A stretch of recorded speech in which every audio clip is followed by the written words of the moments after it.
白点长阴，4000告急。周四那一夜，黄金一口气砸掉100多美元，收在4050.2。很多人以为跌势就要来了，可谁能想到，周五金价又是一记漂亮的 V 型反弹，硬生生拉回到4070.8，一整周算下来，居然还是收红的，涨了 1.29%。白银更猛，全周大涨 4.58%。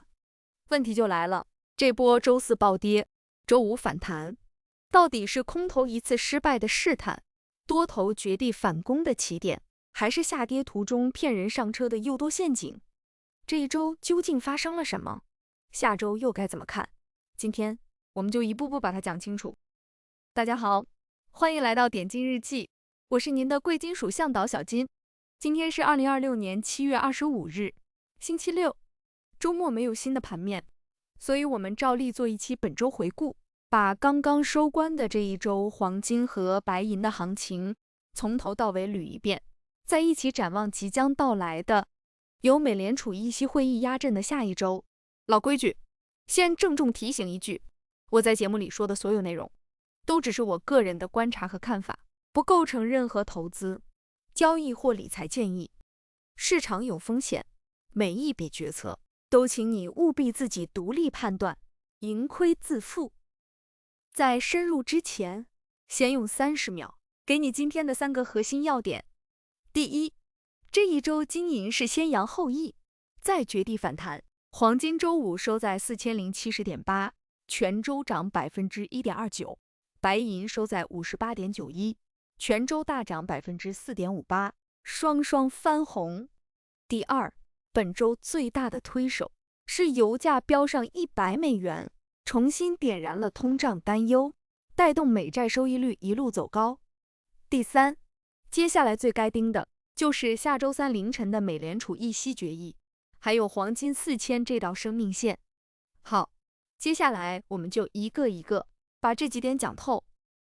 先看最新的周五这一天，因为它是这一整周的收官之作，也是我们所有判断的最新落点。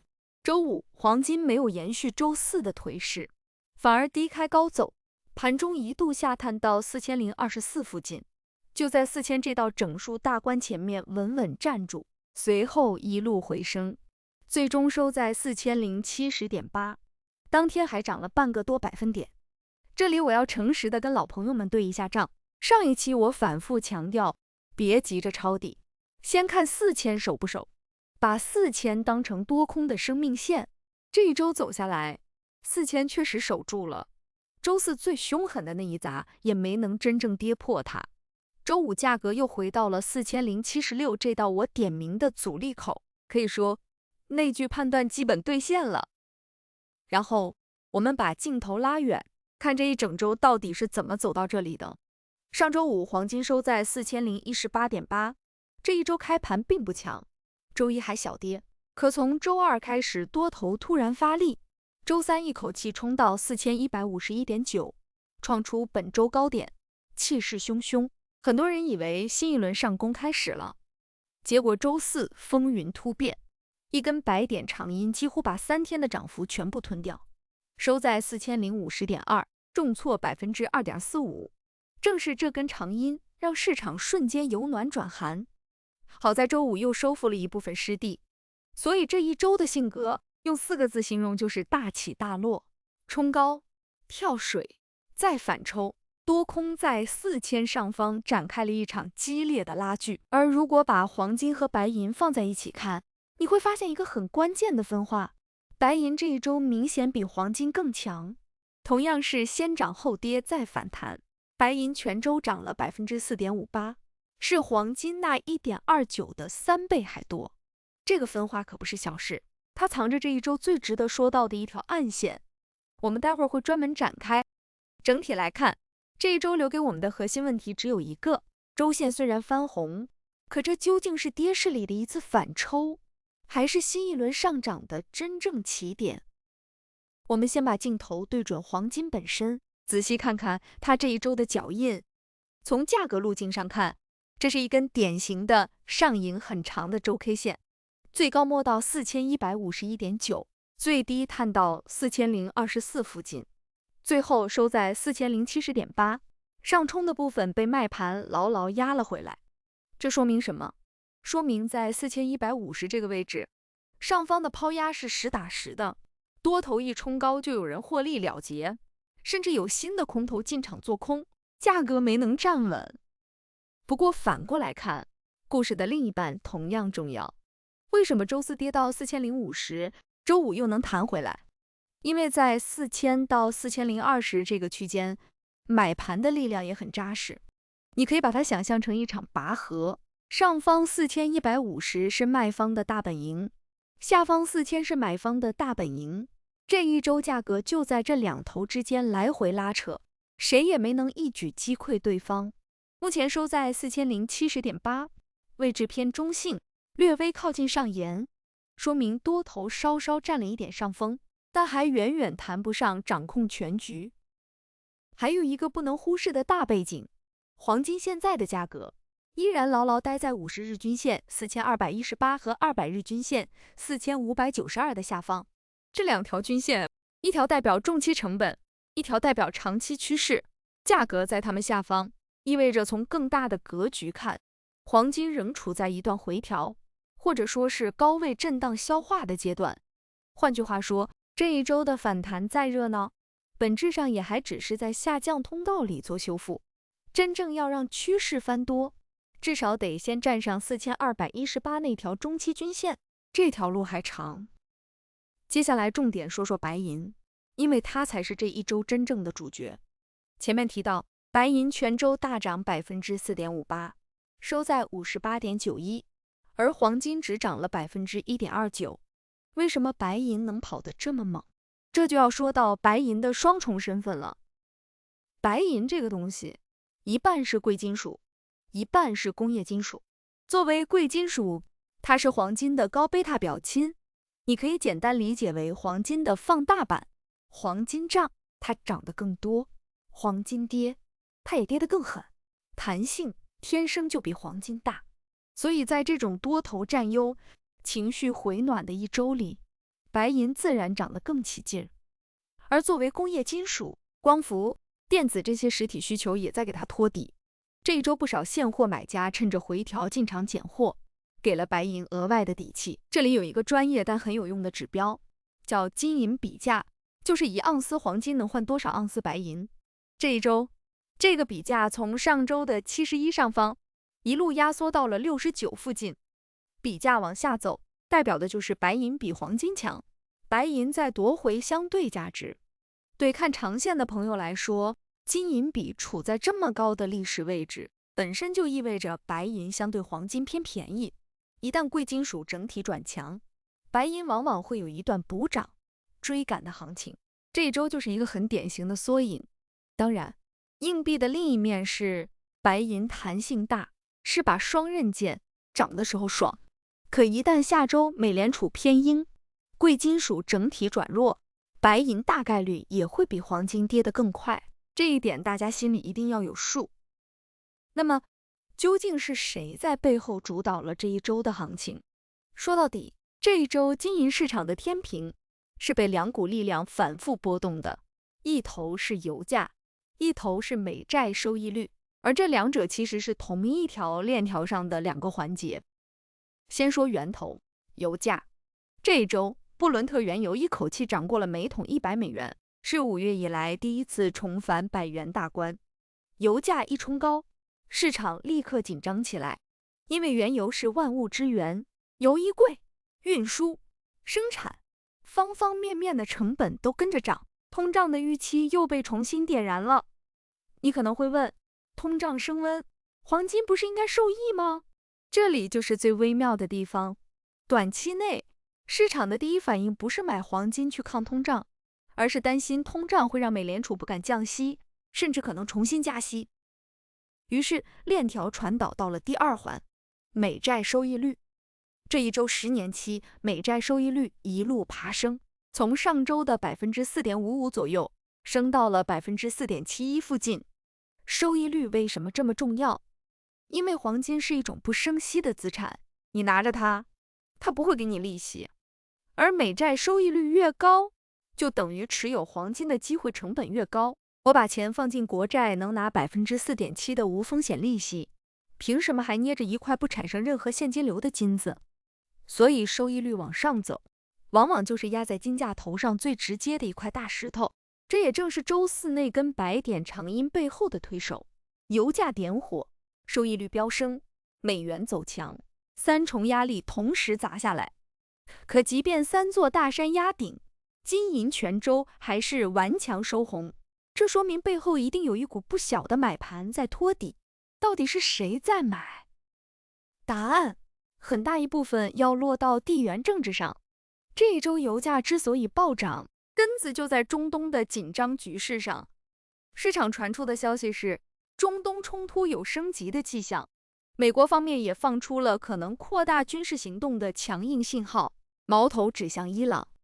一旦这个地区出乱子，最直接的就是原油供应担忧，油价应声跳涨。而地缘冲突对黄金的作用是双向的，也更深一层。一方面，它通过油价推高了通胀和收益率，短期压制金价；可另一方面，只要世界不太平，避险情绪升温，黄金作为几千年来公认的终极避险资产，又会迎来实打实的买盘。这一周金银之所以能在收益率飙升的逆风里还收红，很大程度上就是这股避险买盘在暗中托底。你可以把黄金想象成一个天平，左边的托盘上放着收益率和美元这些逆风，右边的托盘上放着避险和通胀这些顺风。这一周两边的砝码都在加重，天平剧烈晃动，最后勉强偏向了右边一点点，才有了那微弱的周线翻红。所以你看，同样一件地缘大事，短期是利空，中长期又是利多。理解了这层矛盾，你就理解了为什么这一周金价会走得这么拧巴，上下两难。而真正能给这一切一锤定音的，是下周登场的美联储。下周2到周3，也就是7月28到29号，美联储要召开议息会议，北京时间周四凌晨2点公布利率决议。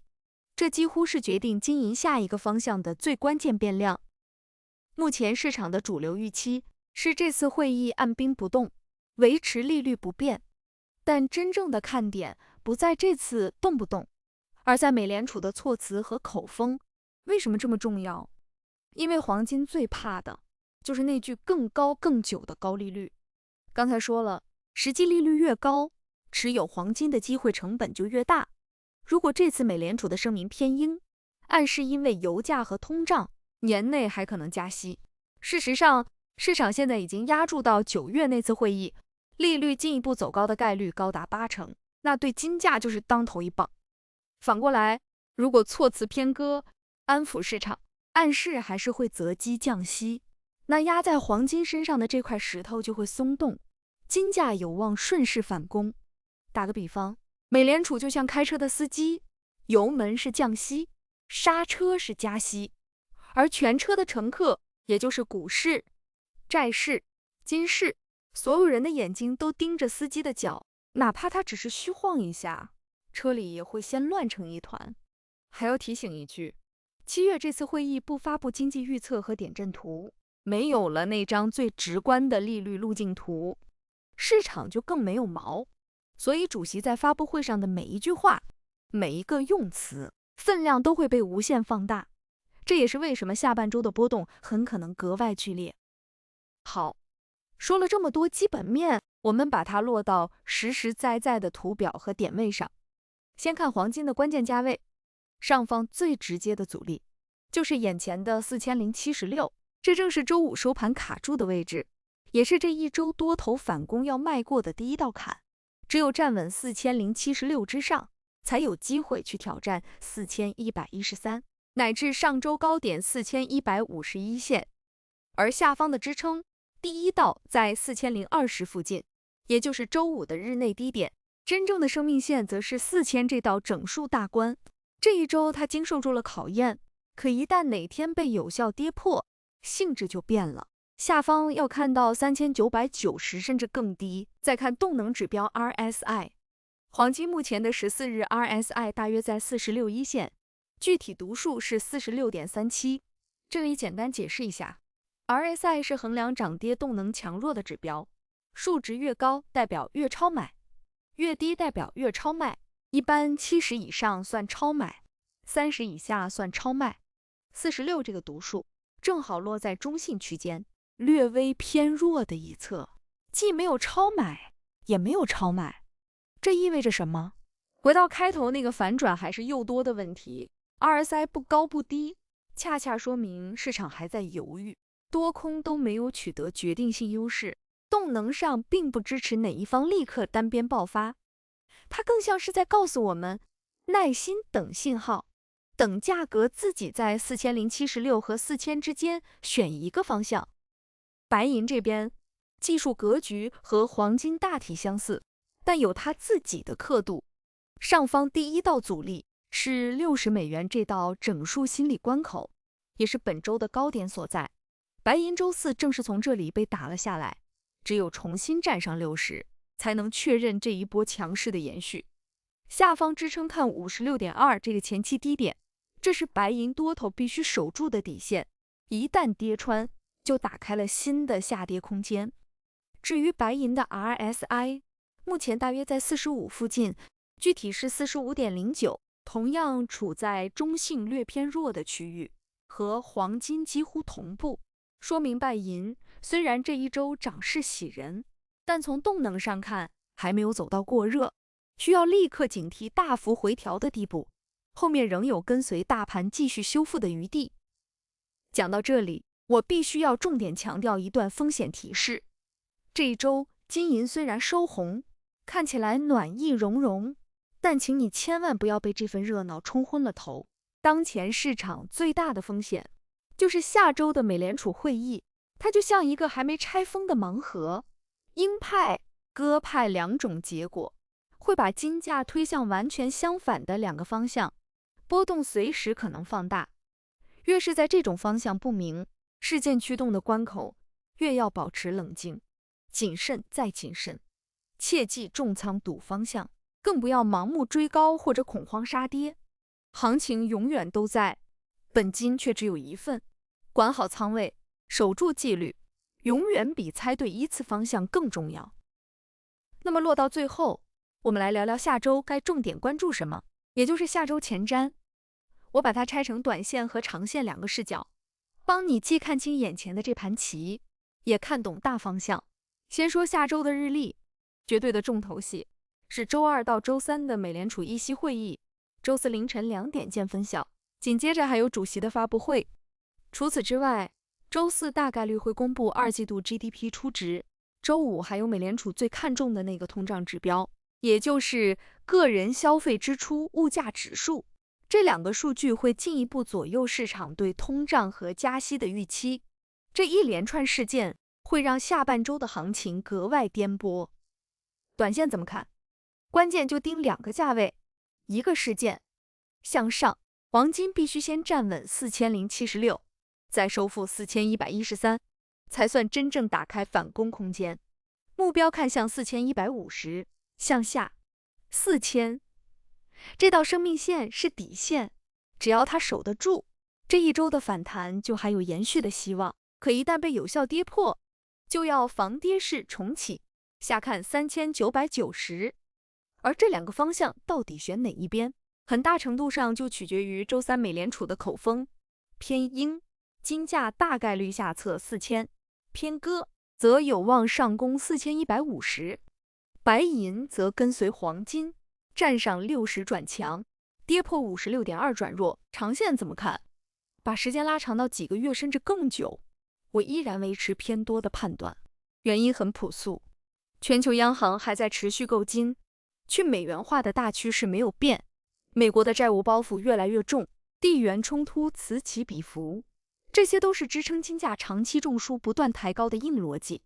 所以短线的震荡回调和长线的向上趋势完全可以并存，短线偏谨慎，长线偏乐观，这一点也不矛盾。那么回到开头那个问题，这一周的绝地反弹到底是反转的起点，还是诱多的陷阱？我的判断是，现在还不能下定论，但天平略微偏向后者，需要警惕，因为价格还压在所有均线的下方，而23也只是中性，这更像下跌途中的一次修复，而不是趋势的逆转。要想让我改口，真正看反转，至少得看到黄金放量站上4218那条中期均线。在那之前，一句话送给大家：反弹不是反转，守住4000才有戏。好了，说了这么多，也想听听你的看法。下周美联储决议之后，你觉得黄金会先站上4150，还是会再探4000？评论区告诉我你的判断。最后，还是那句老话，我要再次郑重提醒，本期节目里所有的分析和观点，都只是我个人的研究和分享，不构成任何投资或交易建议。市场瞬息万变，风险时刻都在，请你一定保持谨慎，独立决策。任何交易的盈亏，都需要自己承担，盈亏自负。如果这期本周复盘对你有帮助，别忘了点赞、订阅，再顺手点亮那个小铃铛，这样每天早晨的更新你都不会错过。也欢迎把节目分享给同样关注黄金白银的朋友。我是小金，我们明天继续点金，明天见。